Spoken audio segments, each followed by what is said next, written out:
All right, so spoiler discussion. There's one thing. Sorry, I lost my voice there. The ending. So Emmanuel, what did you think of the ending? I definitely saw it as a curveball. Yet again, like I said, it definitely took a unique take on the exorcism story, which we're all used to. Girl gets possessed, priest comes in, solves it, and like the whole entire theme of the movie, it just it changes it up on you. You expect this movie to be a legitimate like priest going to exorcise a girl. It turns out he's trying to prove it as fraud. You expect this girl to like the devil to just leave the girl and that's it. No, it's turns out there's a cult behind it all, and they're trying to resurrect the actual demon, which I thought was actually pretty interesting. It's just like a quick, definitely enjoyable twist to it. Yeah, and That like when we watched it with a couple of our friends, John and Ryan was saying that he saw it coming.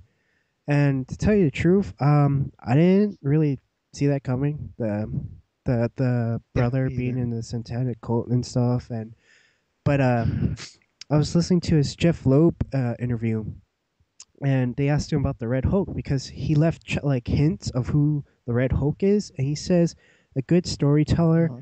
leaves hints so that the viewers can like pick it up if they're smart enough, they'll figure it out and they'll feel like they're the advanced ones and then they get it because you don't want to just Yeah. just like have it pop out of nowhere, whereas like the twist was, oh, it was the neighbor all along, which you only see for like 2 seconds, and he says that's bad Well, storytelling. yeah. Upon reflecting on the movie, there were some subtle hints that were there. I feel that at one point the father, I believe his name is Louis Sweetser. Yes. Yeah, Louis Sweetser. He takes his daughter, the one who's possessed, Nell. She was enrolled in the Sunday school at the church, Yeah. and then he takes her out because they're playing music that they don't like, feel like goes with the themes of the church. Yeah. And they're just like little hints like that the church doesn't exactly follow the rule of God. And like in the beginning, like there also was like he was interviewing random people and he's like, so where's the UFO landing? And then he's like, oh, it's one lady was like, it's over there. And then one guy comes up to the window, he's like, did you hear that there's a satanic cult here? And like they also Yeah, left hints like that too, where like you think it's a gag but actually has like it pulls off yeah. So in the end. it ranges from there are like subtle, and then there's like the obvious one like that. Yeah. uh, But yeah, I feel it does like yeah, it's a really unique thing to do, and I really did enjoy that yeah. the twist there, and that she's actually, and then also another big a big point for the film, a big plot point was that she was pregnant during this whole entire ordeal, Uh-huh. and that when like there's like a becomes a little mini mystery as to who's the father. Is it the father, like is it her father Lewis, or is it her brother, or is it the guy down the street that from the diner? And Actually, then like in the oh, yeah, go ahead. good. Go ahead. Oh yeah, so and then like when the Reverend Cotton he's explaining to the father like this is the demon that's possessing your daughter. He defiles the body, and like you're thinking he's just lying to him, but it turns out that that's all true, Yeah. and it's actually happening to the girl, and that she's been impregnated by the demon. Yeah. I just wanted to Yeah, say though, like I sadly saw that coming because not I don't know. It's because I watched too many horror films for horror films like Rosemary's Baby, and that had the exact same thing where like she was pregnant with the demon's yeah, child, and actually House of the Devil had the exact same thing also. So like I knew that I was because like it was something that happened before. It wasn't new, so I saw that. But yeah, I could see how like it could be like, oh, that's something new, like interesting for other people. yeah. Well, I didn't say it's new, but I did feel it was interesting. Not so much new. It does happen. It has happened before in a story, but it was interesting, especially to see like them having birthing the baby right there with the satanic Hulk at the end, and then like they throw the baby straight into the fire.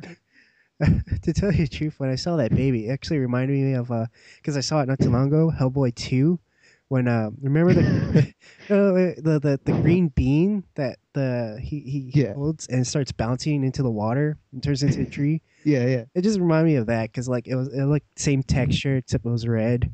yeah. I was just waiting for Hellboy to come out with the Samaritan and then just like start popping some heads.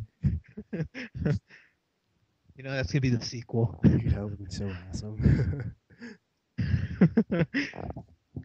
But yeah, yes, definitely.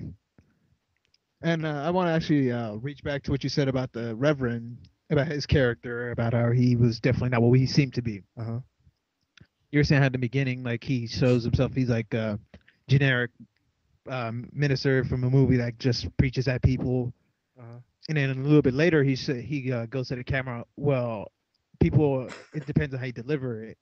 If you deliver like a regular sermon, people, you could say like a banana nut bread recipe, and people will still go along with it. Oh yeah. And he proceeds to do that in church.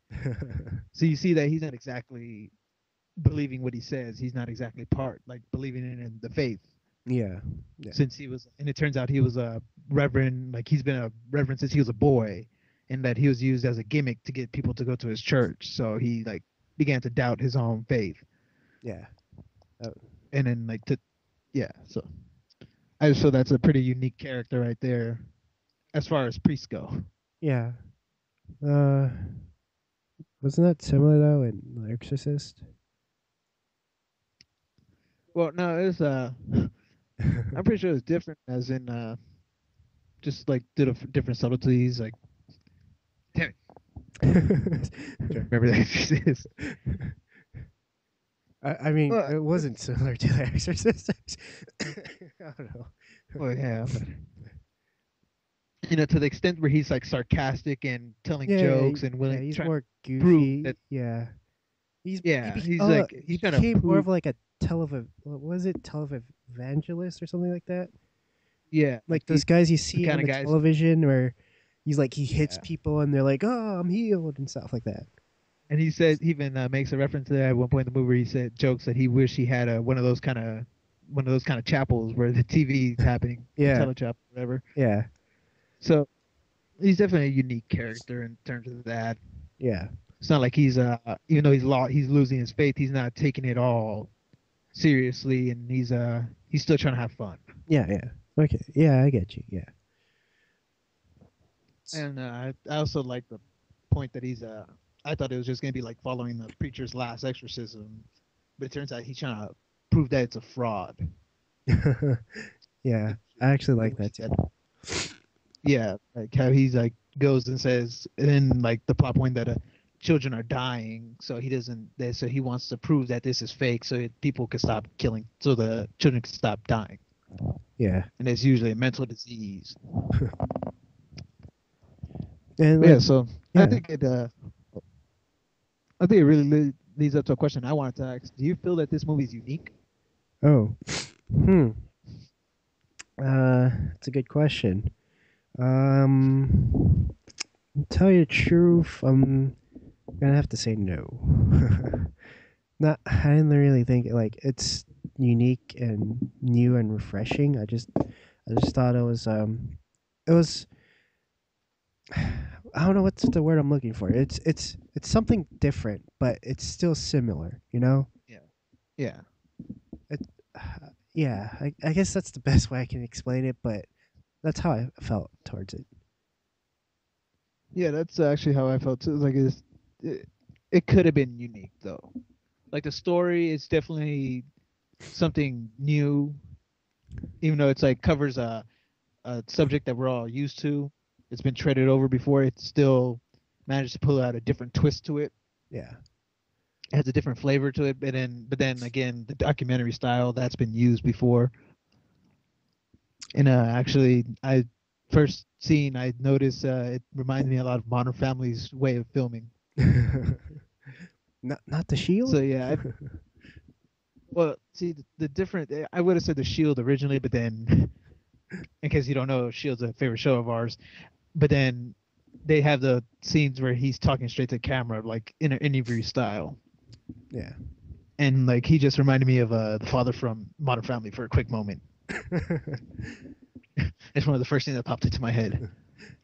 uh, but like talking about the unique thing though, I know you didn't finish watching it, or I think you, or maybe you have, but the Exorcism of Emily Rose, that one was actually different. I know you didn't like it, Yes, I found it boring. but like it spun it where it was actually just she was crazy.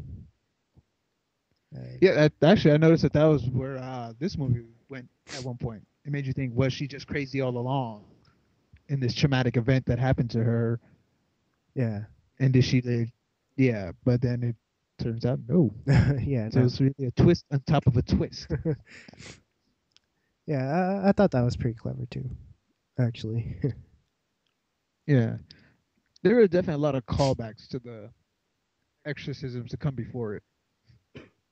Yeah, Like he references the first movie. yeah, yeah. They got some laughs. How would you say the audience felt like our audience that was watching it? Do you think like they were really into it and stuff? You know the answer to that. Of course they were. Yeah, we were sitting next to people who would just start screaming and going, "Oh no, oh no, oh no!"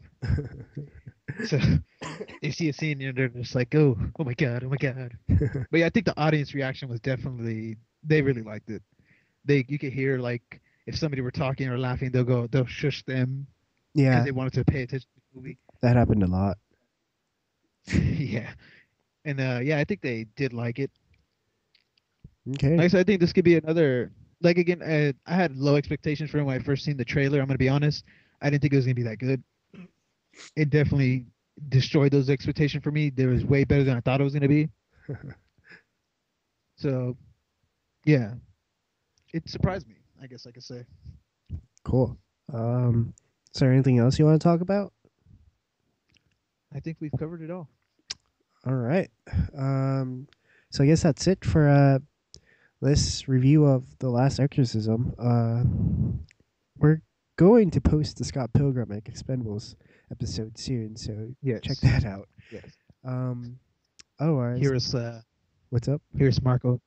Here's just a freak out over both movies.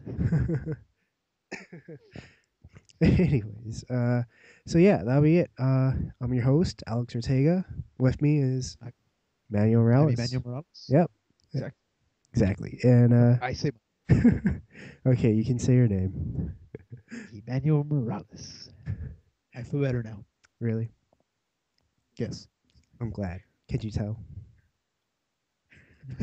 You could continue. Okay. So that's it. Goodbye. And scene. And action. No. I